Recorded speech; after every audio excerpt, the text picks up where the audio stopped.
Coucou et bienvenue dans cet espace de douceur et de réflexion.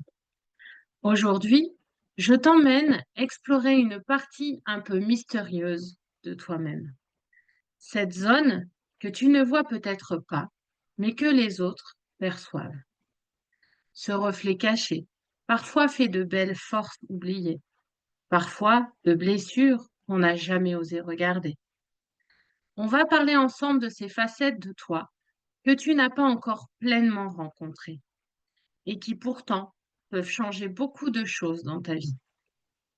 Prends une grande respiration, installe-toi confortablement et laisse-toi guider vers une meilleure compréhension de toi-même. As-tu déjà eu l'impression qu'un proche te perçoit d'une façon que tu ne comprends pas? Ou bien qu'on t'attribue un comportement, une qualité ou un défaut que tu ne reconnais pas du tout? Bienvenue dans le monde de ce que tu ne vois pas encore de toi. Cette partie de nous que les autres perçoivent, mais qui reste invisible à nos propres yeux. Ces zones d'ombre peuvent freiner nos projets, nos relations, notre confiance. Tout simplement parce que nous n'en avons pas conscience. Premier point.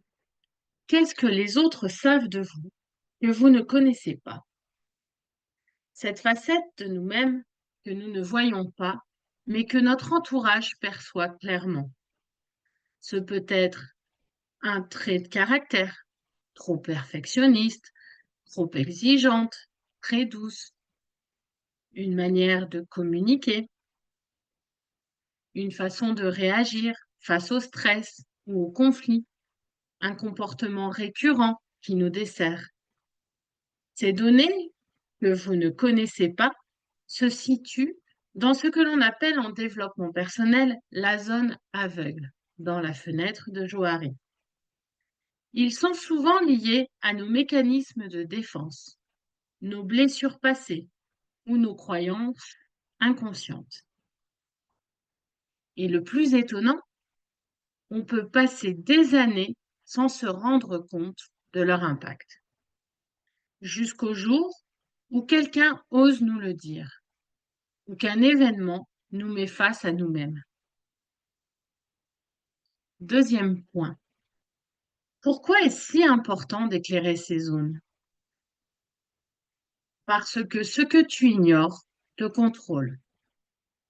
Tant que tu n'es pas consciente de certains de tes fonctionnements, tu risques de reproduire les mêmes schémas dans tes relations, de t'auto-saboter sans comprendre pourquoi, d'avoir l'impression de tourner en rond dans ta vie, dans tes projets, de mal interpréter les retours des autres ou les conflits.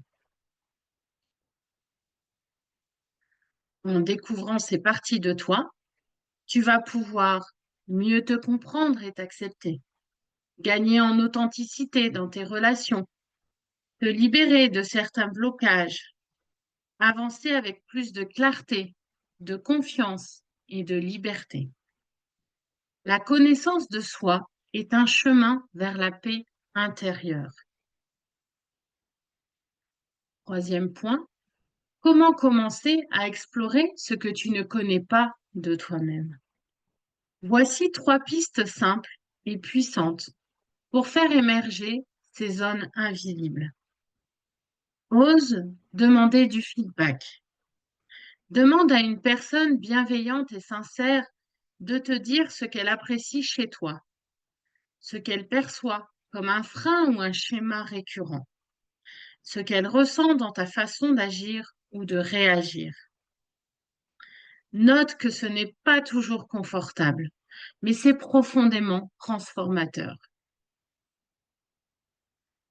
Pratiquer l'écriture introspective. Prends quelques minutes pour écrire librement autour de ces questions.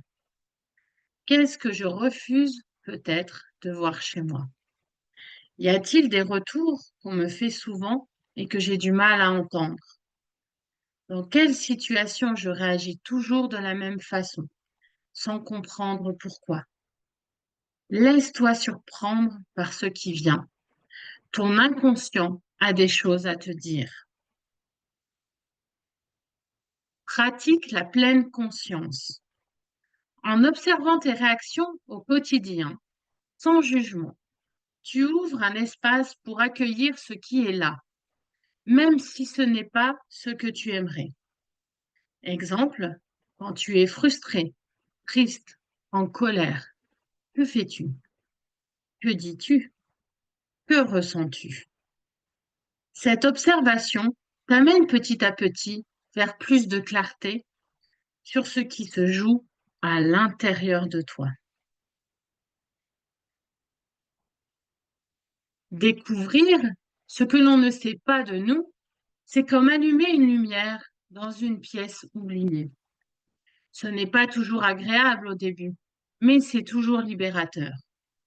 Tu n'as pas besoin d'être parfaite, juste de devenir un peu plus consciente chaque jour. Et c'est cette conscience qui te permettra d'évoluer, de te reconnecter à toi et de devenir la version la plus alignée de toi-même. Alors, es-tu prête à regarder avec amour ce que tu n'as pas encore vu? Merci d'avoir pris ce temps pour toi, dans cet espace de conscience et de bienveillance. Tu sais, en allant à la rencontre de ces parties de toi que tu ne vois pas encore clairement, tu crées un véritable chemin d'éveil. Et pour t'accompagner encore plus loin, je t'ai préparé un cadeau tout doux. Un petit guide PDF avec les 10 croyances limitantes les plus fréquentes et des pistes concrètes pour les transformer.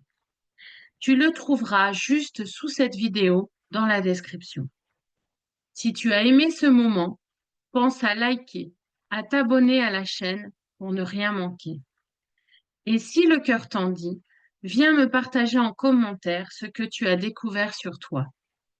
Te retrouve très bientôt pour continuer ensemble ce beau voyage vers toi.